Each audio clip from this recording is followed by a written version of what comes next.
everyone. It's December 19th, and today's one of those days where I'm sure everyone has this once in a while, where they have a day where the world seems so big and everything seems heavy, hard to handle, and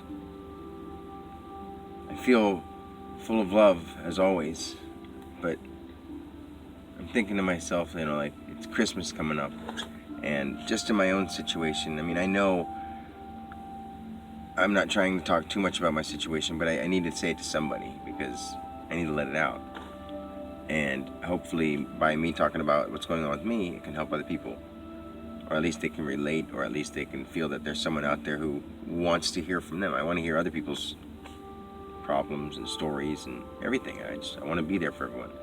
But I'm thinking deep about the fact that as time has been going on, I want to keep this Christmas tradition and all the things that we've done in the past. And I'm looking through, every once in a while, Google will send you pictures or a photo or memory of 2015 or something like that.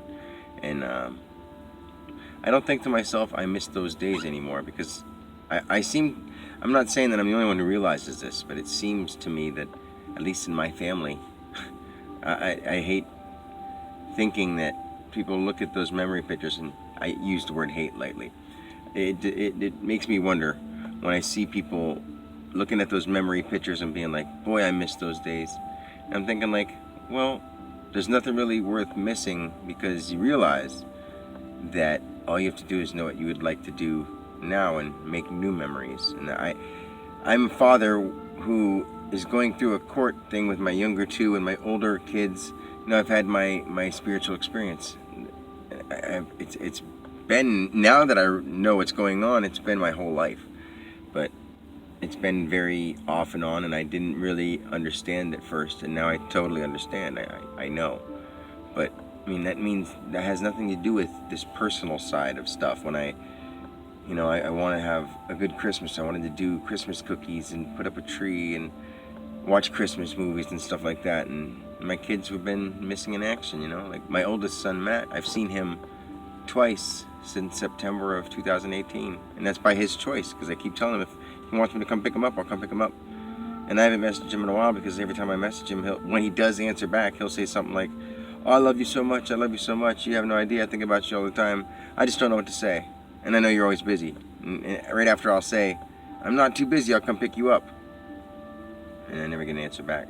And then I hear from him again with the same kind of thing, or just, what's up, Daddy-o, and a couple words here and there, and then I don't hear from him for another 2-3 months.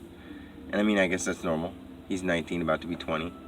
But then my 17-year-old, I think he just has a hard time, since I was so anti-religious or anti-anything like that my whole life, and now that came out, and I think he doesn't feel involved because I meditate and stuff, and I talk about that. And when he doesn't come, like me and his brother Xavier, who is the only one who's been spending any time with me, and we've been meditating and getting really deep at times. He's still, he's gotten in trouble, and he's had diagnosed with issues, so they have him on prescriptions and stuff like that, so he's getting through that. And I can't seem to get him to stop taking him, because when I have him stop taking him and he feels better, his mom has him take him, which I'm not trying to argue or anything about anybody, but that's that problem.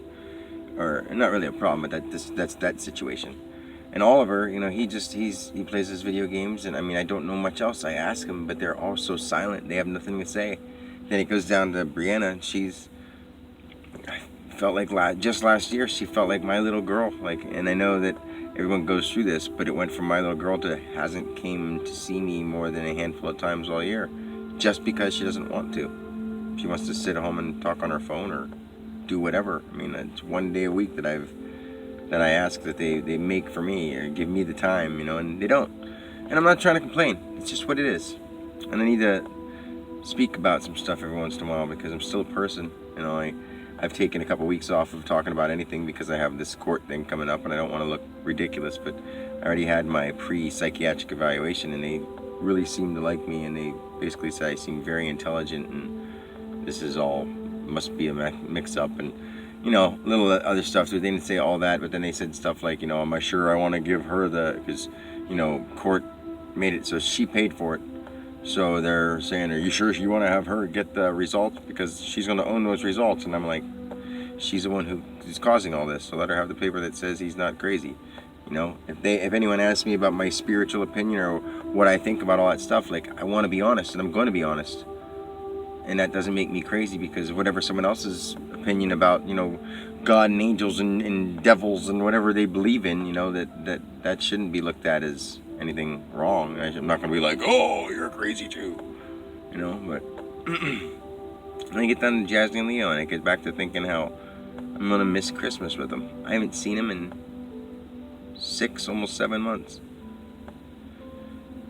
And all over just trying to be a good parent and saying, hey, you know, tell me when you're not going to be there, you know, be a little more responsible. You've been doing this too much. You're 10 now. You got to be a little more responsible. And then because I yelled at her and everything going on, that gets back to some